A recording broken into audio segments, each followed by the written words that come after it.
அண்மை செய்தியை பார்த்துக் கொண்டிருக்கிறோம். அக்டோபர் 27ஆம் தேதி சென்னை பெருநகர் மற்றும் புறநகரில் ஓரிரு இடங்களில் கன முதல் மிக கனமழை பெய்யக்கூடும் என சென்னை வானிலை ஆய்வு மையம் தகவல் தெரிவித்துள்ளது. இதுகுறித்த கூடுதல் விவரங்களை எமது செய்தியாளர் மாணிக்கம் வழங்க கேட்கலாம். வணக்கம் மாணிக்கம், விவரங்கள் என்ன? தாக்கத்தால் தமிழ்நாட்டில் மழைக்கான வாய்ப்பு ஏற்பட்டிருப்பதாக வானிலை ஆய்வும் தெரிவித்திருக்கிறாங்க. இது தமிழ்நாட்டுக்கு வரக்கூடிய வாய்ப்பு தற்போதைய சூழலில் இல்லை என்றாலும் கூட இதனுடைய காற்றினுடைய வேக மாறுபாடு காரணமாக நமக்கு மழைக்கான வாய்ப்பு கனமழை என்ற அளவில் தொடர்வதற்கான வாய்ப்பு இன்று முதல் இருப்பதாகவும் சொல்லப்பட்டிருக்கிறது.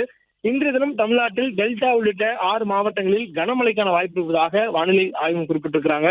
கடலூர், புதுக்கோட்டை, தஞ்சாவூர், திருவாரூர், நாகப்பட்டினம் மற்றும் மயிலாடுதுறை ஆகிய மாவட்டங்களிலும் காரைக்கால் பகுதிகளிலும் இன்றைய தினம் ஓரிரு இடங்கள்ல கனமழை என்ற அளவுல மழைப்பொழிவுக்கான வாய்ப்பு இருப்பதாக வானிலை ஆய்வு தெரிவித்திருக்கிறாங்க.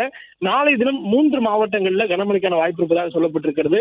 செங்கல்பட்டு, விழுப்புரம், கடலூர் ஆகிய மாவட்டங்களிலும் புதுவையிலும் நாளை தினம் ஓரிரு இடங்கள்ல கனமழைக்கான வாய்ப்பு இருப்பதாக வானிலை ஆய்வு குறிப்பிட்டிருக்கிறாங்க. அதனைத் தொடர்ந்து வரக்கூடிய நாட்கள்ல நாளை மறுநாள் குறிப்பாக 26ஆம் தேதி வாக்கில் சென்னைக்கு கனமழைக்கான வாய்ப்பு இருப்பதாக சொல்லப்பட்டிருக்கிறது. திருவள்ளூர், ராணிப்பேட்டை, காஞ்சிபுரம், செங்கல்பட்டு, விழுப்புரம் ஆகிய மாவட்டங்களிலும் புதுவையிலும் ஓரிரு இடங்களில் கனமழைக்கான வாய்ப்பு இருப்பதாக சொல்லப்பட்டிருக்கிறது.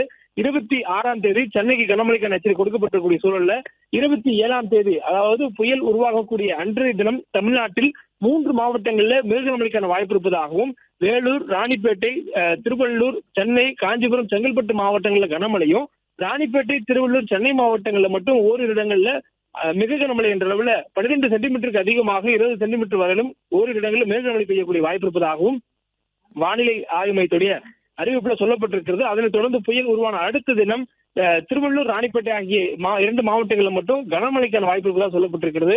காரணம், நமக்கு புயல் உருவாகி அது நகரக்கூடிய திசை மேற்கு வடமேற்கு திசை என்பதனாலையும் புயலாக உருமாறக்கூடிய பகுதி என்பது தென் மேற்கு வங்கக்கடல், அதனை ஒட்டிருக்கக்கூடிய மத்திய மேற்கு வங்கக்கடல் பகுதிகளில், அதாவது சென்னைக்கு நேராக வங்கக்கடலில் உருவாகக்கூடிய வாய்ப்பு இருப்பதனாலையும் சற்று அது செல்லக்கூடிய திசை சென்னையை விட வடக்கு திசையில செல்வதனாலையும் தமிழ்நாட்டுடைய கடற்பரப்பை விட்டு அது விலகி செல்லக்கூடிய சூழல் இருப்பதனால தமிழ்நாட்டிற்கு அது உருவாகக்கூடிய காலகட்டத்தில் மழைக்கான வாய்ப்பு இருக்கும் எனவும், அதற்கு பிறகு அது நகர்ந்து செல்லக்கூடிய திசைக்கு ஏற்ப நமக்கு மழைக்கான வாய்ப்பு மாறுபடுவதனால் 27ஆம் தேதி வரையிலும் மிக கனமழையும், 28ஆம் தேதி திருவள்ளூர், ராணிப்பேட்டை ஆகிய மாவட்டங்களுக்கு மட்டும் கனமழைக்கான வாய்ப்பும் இருப்பதா வானிலை ஆய்வு தெரிவித்திருக்கிறாங்க. சென்னைக்கு 2 தினங்கள் கனமழை, அதில் ஒரு நாள் மிக கனமழை என்ற அளவில் இந்த புயலினால் ஒரு தாக்கம் ஏற்படக்கூடிய வாய்ப்பு இருப்பதாக சொல்லப்பட்டிருக்கிறது. இன்று காலை குறைந்த காற்றழுத்த தாழ்வு பகுதியாக தென்கிழக்கு வங்கக்கடல் பகுதிகளில் உருவாகி இருக்கக்கூடிய இந்த குறைந்த காற்றழுத்த தாழ்வு பகுதி நாளை காற்றழுத்த தாழ்வு மண்டலமாகவும், நாளை மறுநாள் ஆழ்ந்த காற்றழுத்த தாழ்வு மண்டலமாகவும் 27ஆம் தேதி காலைக்குள்ளாக புயலாகவும் வலுப்பெறும். அதனைத் தொடர்ந்து அது நேராக மேற்கு வடமேற்கு திசையில் நகர்வக்கூடிய காரணங்களால் தமிழ்நாட்டிற்கு மழைக்கான வாய்ப்பு 28ஆம் தேதி வரையிலும் இருப்பதாக வானிலை ஆய்வு மையத்துடைய எச்சரிக்கையில சொல்லப்பட்டிருக்கிறது. பிளே ஸ்டோர் மற்றும் ஆப் ஸ்டோரில் இருந்து பாலிமர் செயலியை QR கோடு மூலம் பதிவிறக்கம் செய்யுங்கள். செய்திகளை உடனுக்குடன் பெறுங்கள்.